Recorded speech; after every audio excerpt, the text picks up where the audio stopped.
Just want to say that you have recorded a video where you go really deep on this, on the upcoming crash that you say is going to be fast, bloody, and unavoidable. But you also explain how people can position themselves to profit from it. Again, people can watch that video at londonreal.tv/Jim. I highly recommend everyone watch that video. It won't be available on socials. I saw you post that picture of you in that supercomputer down in Florida, and I want to ask you about AI. We can close on this one.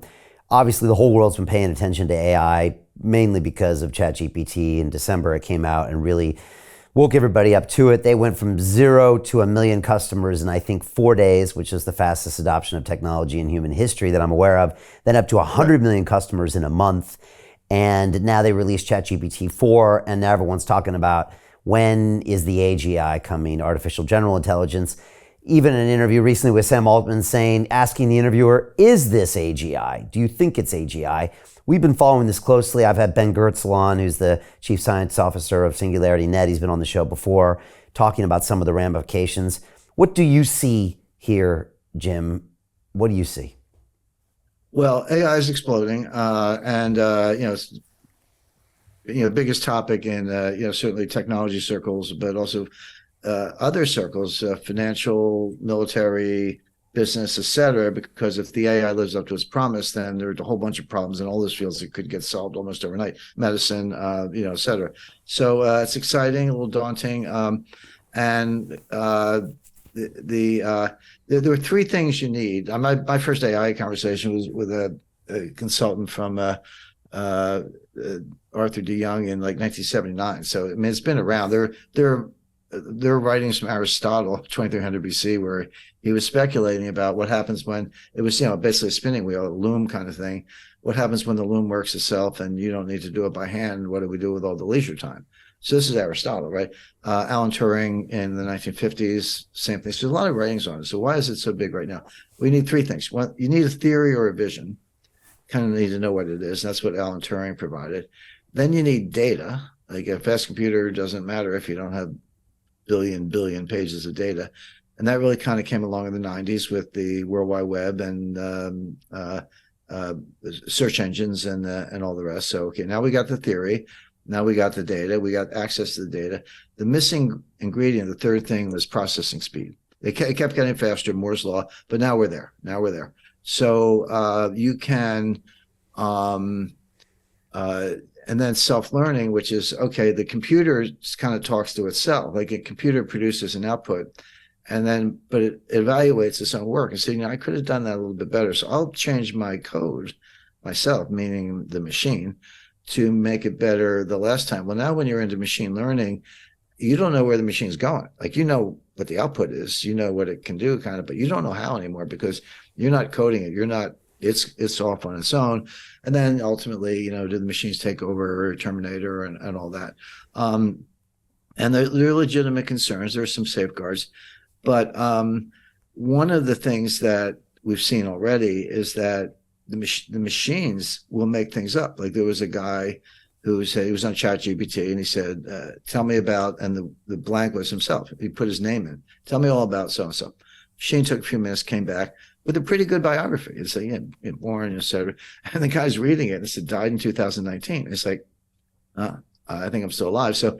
But he queried the machine. He goes back, well, what did he die of?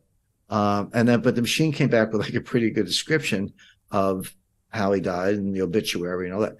Well, it turns out this journalist who was doing this was the obituary writer for one of the top UK publications. I forget if it was the Daily Mail or whatever, but he was the obituary writer. So the machine got obituary, on the brain, so to speak. It's not a brain, but whatever. And but the machine made it up, and that was the striking part. The machine. I warned, I was with my colleagues, and we're down in Florida, University of Florida. But the picture you saw of me was with the Hypergator. The Hypergator is the third fastest non-government computer in the world. So there might be some faster ones at Los Alamos and Sandia Lab and all that, but this thing.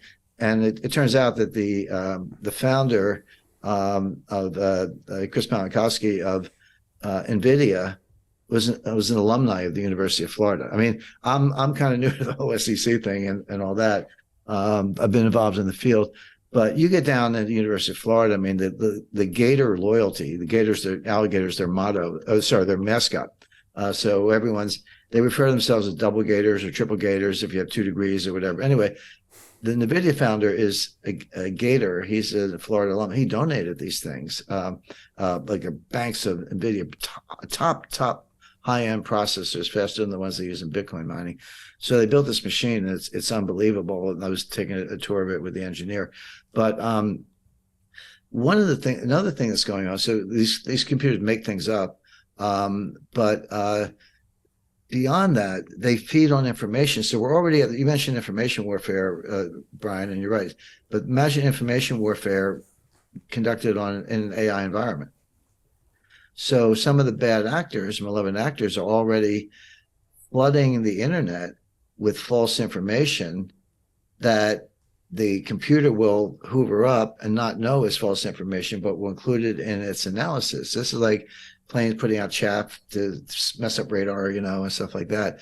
So if you know the computer is going to suck up all the information to produce a report, you can flood the zone with false information that will throw the computer off. And now how do you know? Because you can't see the code anymore because the computer's doing it on its own. So a lot of things like that. So yeah, it's a very deep field, moving fast. I'm involved in it from a national security perspective with a great team of colleagues, and under the umbrella of the University of Florida, Florida Institute for National Security. But one last thing, and they're saying that artificial intelligence is the death of the search engine, and it is and that's why Google's all over AI. Google's done. The Google search engine it's probably obsolete already. I used one this morning, but it's probably obsolete, and the others.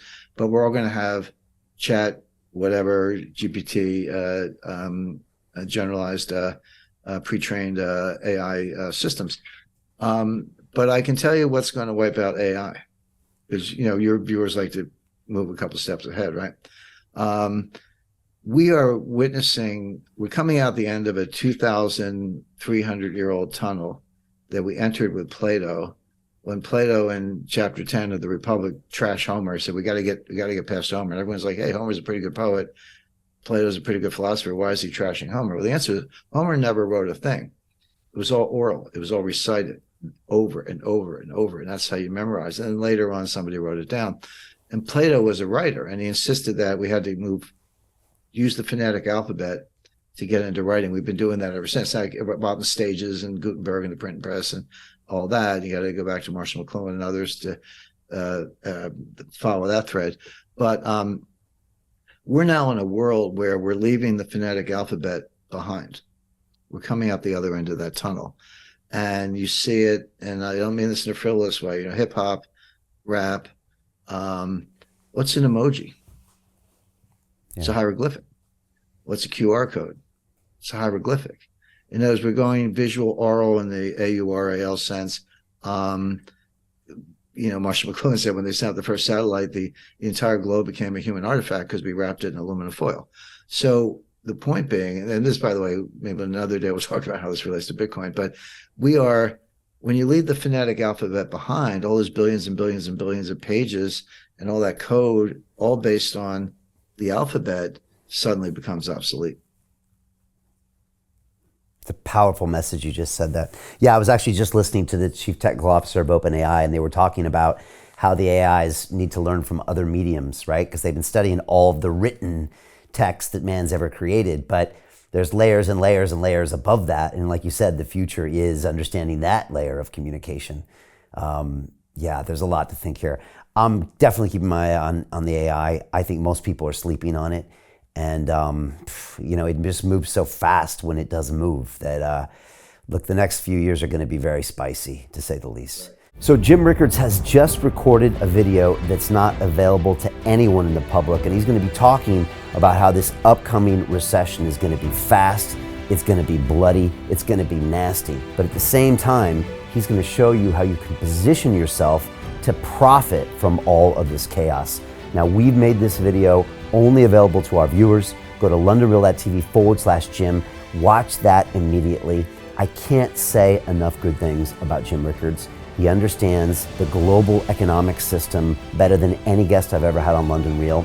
His predictions are almost uncannily true, and you can learn how to profit from his vision, from his expertise, and his understanding of economics. So go to londonreal.tv/Jim or click the link below. It's an excellent, excellent look on what's going to happen in the future and how you can position yourself to profit from that. Jim is one of the best in the business, one of my favorite guests on London Real, and he's very, very good at predicting the future and showing us all to profit from it. So click the link, and I hope you enjoy. The greedy bankers are about to do it again.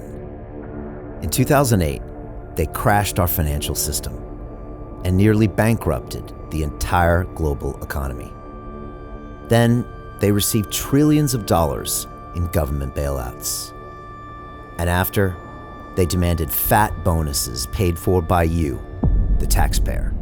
It turns out the banks haven't just been screwing the American taxpayers, they're also screwing over their investors. Turns out the banking industry is the worst place you could put your money, despite enormous taxpayer bailouts.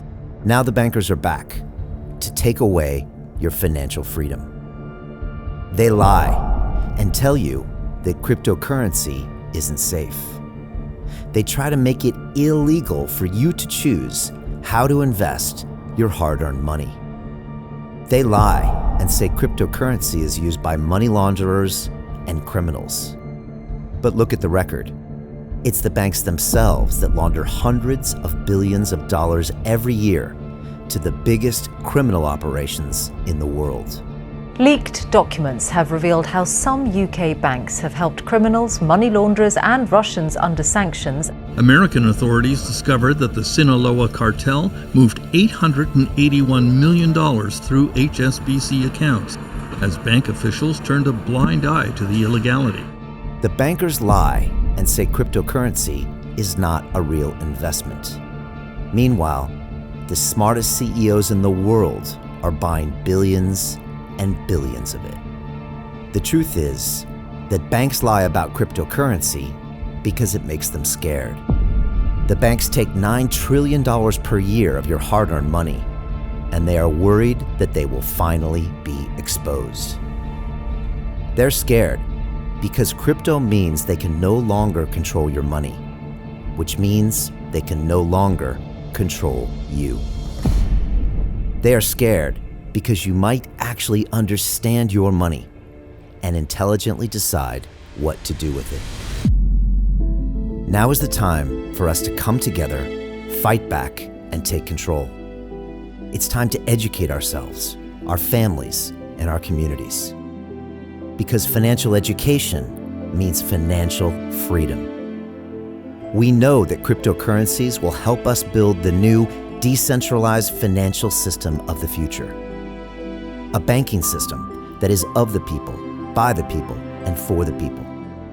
A banking system where access to finance is a fundamental human right. A banking system that is free and fair and welcomes all humans on this earth. The DeFi revolution is happening. We, the people, can no longer be fooled. We choose to take control of our finances. We choose to take control of our freedom. We choose to take control of our future. Join us, and let's take back our financial freedom forever.